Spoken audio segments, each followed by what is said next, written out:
Well, there you go. Welcome to Bobby Likis Car Clinic. Glad to have you all in the house. Stick around for the next hour, and if you can restrain me to a 160-minute program, it's hard to do sometimes when I get on a rant and talking about. Well, it's not going to be my time today. It's your time. We already have three palms up, so I'm going to turn the mic over. But first, I promise you, 4 little topics here, and then you can choose your poison. E85prices.com reports there are more E85 service stations, pumping stations across the nation. It's not just a Midwestern thing. So I'm going to briefly give you an update as we come back from our guests. Your turn at the mic first. I want to share that information with you that might surprise you. Ford Motor Company's Ford Fusion claims 81.5 miles per gallon. I'll tell you how they did that, and it's applicable. It's certainly there's certainly no trick to it. They really did get 81.5 miles per gallon out of an unmodified Ford Fusion. Easy for you to say. How come everything that Ford makes is a Ford Fiesta, Ford Fusion? Well, they did do an Escort. Maybe they're going through the, Ford Fiesta. Georgetown, Texas, Clean Fuel and Bluebird school buses on propane. That's really great.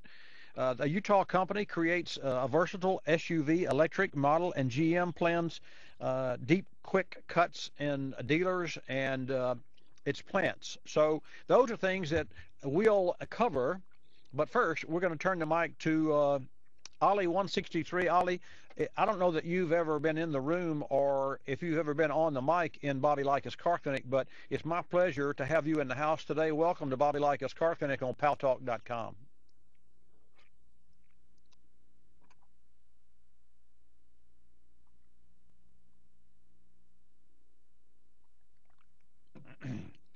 Having said that, that's easier for you to say than it is. So if you have your hand up, let's put him take. Okay, well, we're going to go to Danger Russ. So Bill, what would you suggest here? Let's go ahead and go to Russ. I think Ollie may have been there for a while. Okay, Russ, we'll go to you. Ollie may have been there for a while, but Russ, it's always great to have you in the house. Welcome today to Bobby Likis Car Clinic here on Paltalk.com. Thanks, Bobby. It's always great being here and listening to you talk. Today I have a lot of questions about this Chrysler bailout. And it seems like, we're putting Chrysler under a deadline, and they've got a negotiated deal, not got a negotiated deal. And is it really the most prudent thing to do to force them to actually negotiate a deal under pressure? And then the second part of the question, is it wise to have them negotiate a deal with a foreign automaker who's lost 50% of their own stock value in the past year, and the only reason they've regained and doubled since February is because of talk of having, this great windfall of picking up Chrysler. So we actually just, selling off an American asset with the hopes that a foreign company that, is not performing as well is going to actually be able to save it, as we did with Mercedes-Benz before. So those would be the two-part question I'd really like to have some insight on, because you always do provide great insight.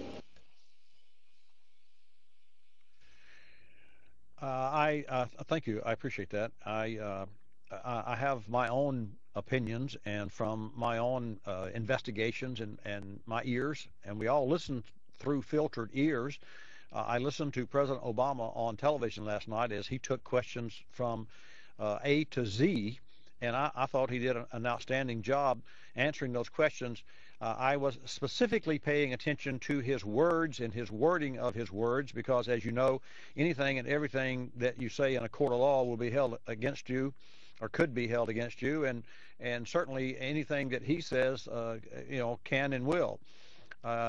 Having said that, with regard to your dealing under pressure, in all of my years of negotiations, and I'm not a good negotiator. I've been in the automotive service business, and the negotiations that I've had have been limited to, with the exclusion of the radio network, and that's a whole other animal with negotiations. You either have to establish value with a sponsor but you first have to establish value within your core competency within the house.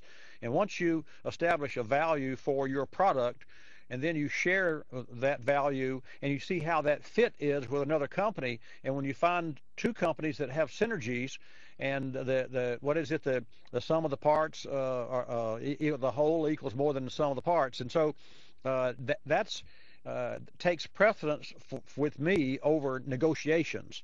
Now, there's always, like when buying or selling an automobile, and speaking of automobile sales, which is what you were speaking of, and automobile companies, I'm not, never was a good negotiator.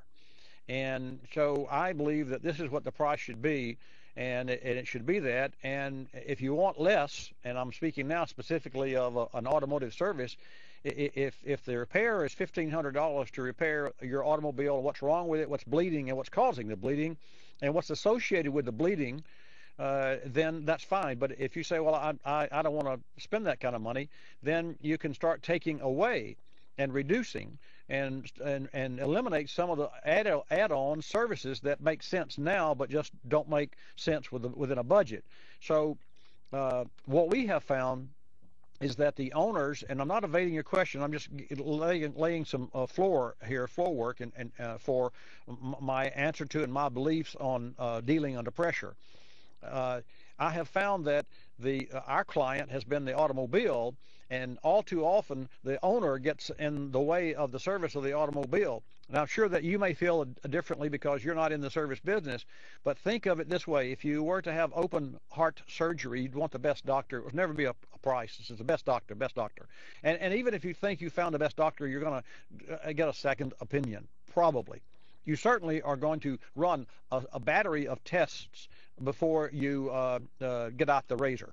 So, having said that, if a person has that same mindset for his or her automobile, to take care of it and to make it safe for their family and to make it last, then you would think that they'd say, okay, what's best for the car? But the challenge is, unlike insurance that covers health, for most of us, there's a wall of money that gets in the way of that mindset with owners of cars.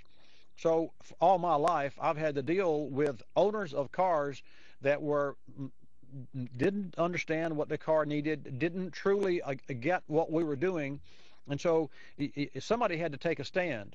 And I was never afraid, nor am I now, to look a car owner in the face and say, let's put you aside, and let's say if this car belonged to me and money were no object. And of course, people think that if you're in the car business that money's not an object to repair it, because car owners think that people who run shops can fix their car for free, but the cost is almost the same, if not more. And well, we won't go there. But here's the bottom line. If you can move the owner out of the equation and really look directly and more succinctly into the repair of what the car needs to get it not only on its feet, but to sustain its health long term and to pay back the investment in the repair, then you'll see that that's an easier decision. Now, if we turned all of what I just